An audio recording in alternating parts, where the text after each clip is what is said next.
The main reason why our eating habit is affecting our energy level, despite all the knowledge and everything and all the tips, ideas that is out there, is because most of our eating habit is habitual.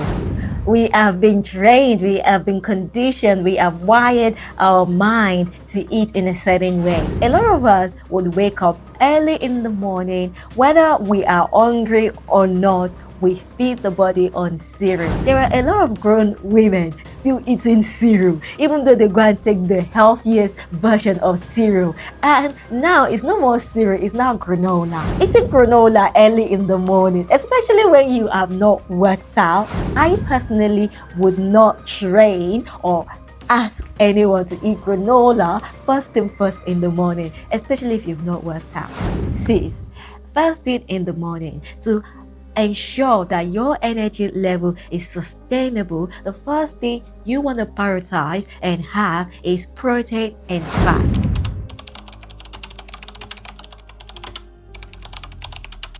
Hello, beautiful ones. My name is Titilayo and I'm your wellness and mindset coach. And today we are going to be talking about how your eating habits is affecting your energy level, sis.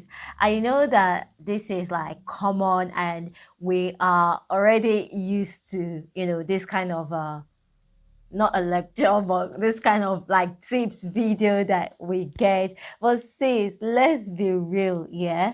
Because the main reason why our eating habits is affecting our energy level, despite all the knowledge and everything and all the tips, ideas that is out there. And we actually teach this to our children. Oh, you're not eating right. You're not eating well. But we don't do it. It's because most of our eating habit is habitual. We have been trained, we have been conditioned, we have wired our mind to eat in a certain way. So if I give you all the tips of why your eating habit is affecting your energy, which I'm sure a lot of you already know, then maybe after a week or two, you're still going to end up eating the same way. So let's start with the foundation. And the foundation that is very important and a game changer to my life, in my life, is your identity. Sis, real talk. If you want to fix your eating habits, if you want to fix your energy level, sis, you need to look at yourself first. Look at you as a person. Are you really satisfied with your personality, the way you eat, the way you act, talk, the way you use your energy, the way things are moving in your life? I'm not saying that you should be dissatisfied and hate yourself and not accept who you are. No, it's about seeing you right now and looking at the growth that you can get to, looking at the version of you that does the things that you have visioned or visualized or imagined yourself to be. And sis, the best way for you to start living your imagined life, your imagined personality, is by upgrading your identity. Now, I've spoken a lot about identity. I've got an identity framework that can help you recognize who you truly are. And very soon, we are going to update that framework as well so that you can get so much more from it. So, sis, firstly, we want you to upgrade your identity. Now, there is someone that you have seen in your dream. That person is you.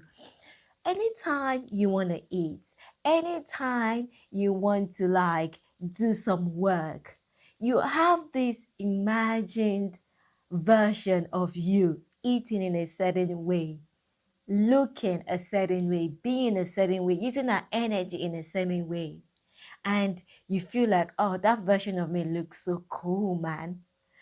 And when you bring yourself to actually doing it in your real life, you've forgotten about that version of you. You just do what you've been conditioned to do, and you just do it. And then you say to yourself, oh, I'll start again next week. I'll try that next week. I'll try that tomorrow. I'll try that on Monday. We start all over on Monday. We start in January. We start during the summer. But sis, you stop and start. You never get there. You never fully do it. Even one day you might get to eat like that version of you, and then next week you're back to your old version. Sis, the reason why this is happening is because you've not declared to yourself who you are. you you are still operating on that level of the old you. So right now, if you want to change your eating habits and you want to increase your energy level, the first thing you have to do is upgrade your identity.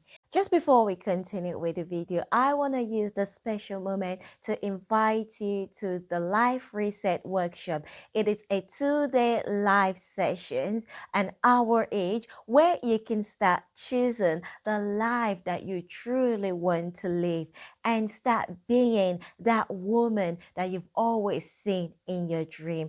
Click the link in the description to register. Now, this is a nutrition video. I'm not going to talk a lot about identity. You might want to see my mindset and lifestyle videos where I spoke extensively about identity, or just join my community and you can learn more. The link is in the description. So this is how your eating habits are affecting your energy levels. Now, the first bit is the morning food, your breakfast. A lot of us would wake up early in the morning, whether we are hungry or not. We feed the body on cereal. Like, I can't even remember the last time I bought cereal. I've not, even though I had a child, right from when I knew the impact of cereal in her life, I stopped buying cereal. I think right from when she was like 6 or 5 years old, we stopped having cereal in this house. We don't eat cereal at all. The only food that's kind of like a little bit of cereal is oats, which we would have, but cereal, no. Now, there are a lot of grown women still eating cereal, even though they go and take the healthiest version of cereal. And now it's no more cereal, it's now granola. There's nothing wrong in granola. It's just about the type of granola you are eating, and if actually eating granola early in the morning, especially when you have not worked out. For a high achieving woman, it's not. I personally would not train or ask anyone to eat granola first thing first in the morning, especially if you've not worked out. Sis, you are feeding your body with sugar. So some people will wake up early in the morning and have sugar. Your body at that point might not be craving food, might not be craving sugar, but then when the body has been balanced out throughout the night, all of a sudden you just gave it this sugar rush. Then your blood sugar level rises up. Insulin is working hard again. And then you are high on energy. You are on alert. And you now wake up thinking, oh, I've got work to do. I've got to be at work. I've got to do this. I've got to do that. Now, cortisol is raising as well because now there is sugar in the bloodstream. Cortisol is working hard. Insulin too is working hard, and now your hormones are out of balance. And now you are going to be high on energy for like 60 minutes or 90 minutes, and before you know it, cortisol realizes there is no danger. Why is there this sudden rush? Why is there this sudden pressure? Relax again. Cortisol relaxes. Insulin is no more working harder. Insulin has cleared out of the sugar and relaxes. Then you crash. Then you go mellow. And you start thinking, oh, that energy surge, where is it gone? And you start looking for ways to fix it. Then you turn to coffee, or you get another chocolate, and again everything rises up again. Your hormones are out of balance, everything is not working right, and then you crash again, and then you start up again. Oh my god, Sis, this is what is affecting our energy level. You cannot start your day with so much sugar. It is unhealthy. It is not good, especially if you are a woman over 30. For a young child, maybe in like a young child from 3 years old or like to like 20 or 19 or 21 years old, it's still okay because children, they're full of energy. And I'm not saying adults are not full of energy. We have energy, but children are always bouncing, jumping, you know, moving their body, always moving. They never want to stay still. They always want to go out with their, even teenagers that you might think teenagers are lazy, but they just want to go out. They want to go for work. They cannot be incubating like us. They want to do like different things. They want to be jumping. They want different experiences. They want to be moving. So they are always using up their energy. So it's okay for them to still have a little bit of like sugar, like not refined sugar, obviously, like meals like granola in the morning. As long as they've got protein with it, that is still okay. But for a woman over 30, that you're not moving a lot, you're reserved, you're only moving from the car to work, or from your kitchen to your desk to work, or to the train station, you are not running, you are, sis, even if you are running and doing all of those things, well, if you've got a lot of fat in you and you want to lose it, sis, why are you giving yourself extra fat? Why are you giving yourself extra sugar? Why are you affecting your energy levels?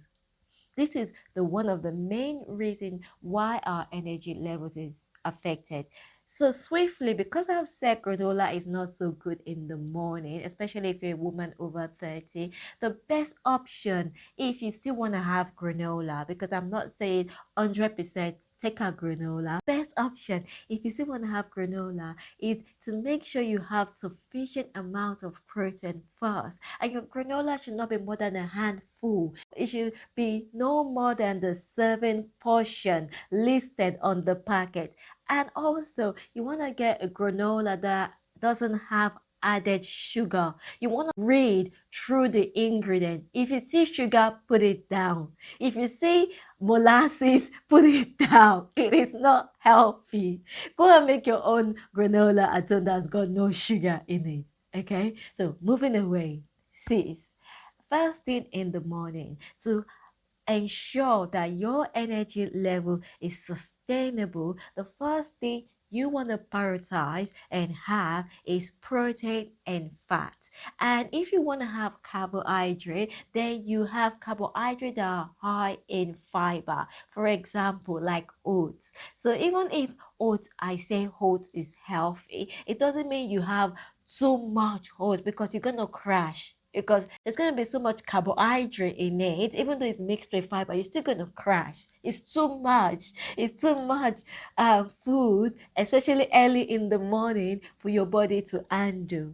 What I usually have is early in the morning, I have eggs. I have eggs in meat, avocado, and on the days that I strengthen first thing in the morning or use a little bit more energy, then I'll have a slice of a toast, and like sourdough toast, or toast that have got like a little bit of fats in it, like with nuts in it. That's what I would have. And when I eat that, it sustains my energy level. Like I could have one sourdough toast, 3 eggs, and avocado in the morning and not eat or crash until 2 p.m. or 3 p.m. And most times, it's not like I am hungry. I just felt like, I would just feel like it would be better for me to eat something so that I am not in a haste or having pressure to eat when I'm actually hungry. So I like to like feed the body in little bits rather than pushing it to the extreme when the body is really hungry, and then I'm just like ravaging my kitchen trying to find what to eat and just want to eat something. No, I do it in doses. You like, it's like respecting your energy. basically, I respect my energy because I want the energy to keep flowing and pumping out for me. So I respect the energy by knowing, okay, we haven't eaten anything for the last 6 hours, even though the body is not signaling to me that it's hungry. Just give it a little bit of a snack, healthy snack, to keep maintaining that energy level rather than it going down and then I have to take a long break to recover. So that's what I do. Another reason why your eating habits are affecting your energy level is, see, this one is huge. A lot of people that want to lose weight, especially when women come to me and they think that if they eat less and train more, then they'll be able to lose weight. Sis, it doesn't work that way. Because when you actually eat less, you are training your body, telling your body that we are in survival mode. So your body says, oops, there is no food coming in, so there must be danger, there must be a threat. Let's hold on to what we have. Do not release anything because we do not know where we're going to get food. So let us sustain ourselves, and our body is a fantastic sustainable machine. So your body holds on to everything, inclusive of the fat, because that fat, yes, is hammer for it. So sis, you train and overwork yourself so hard and then you don't eat. And then you think, oh, by eating less, you're going to lose fat. Sis, no. You're going to lose water fat first. And then you're going to feel that, oh, I'm losing weight. But after a while, your body is just going to keep holding everything in. The actual fat that you need to lose, your body is not releasing it, but releasing water because you are perspirating. However, at the end, you don't lose any fat. At the end, this affects your energy. You overstressed yourself. You've overtrained. We've been used to this whole mentality, no pain, no gain. And then we work out so hard.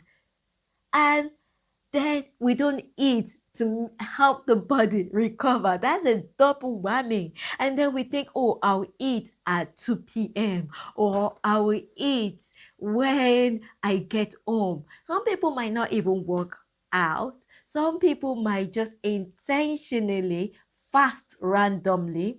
No structure on how to recover, how to rest, what food to eat to nourish their body, how long to fast for. People just fast randomly.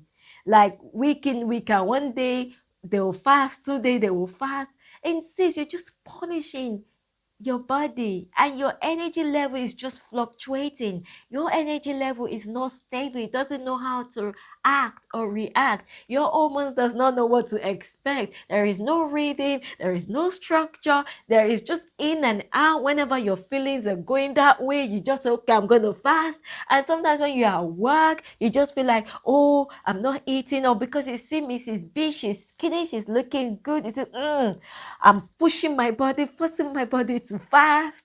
And when I get home, I'm only going to eat in the evening, and then it affects your sleep. We are having the mini course, Rest and Recovery Sis. Once that come out, you might want to check that out. The link should be in the description.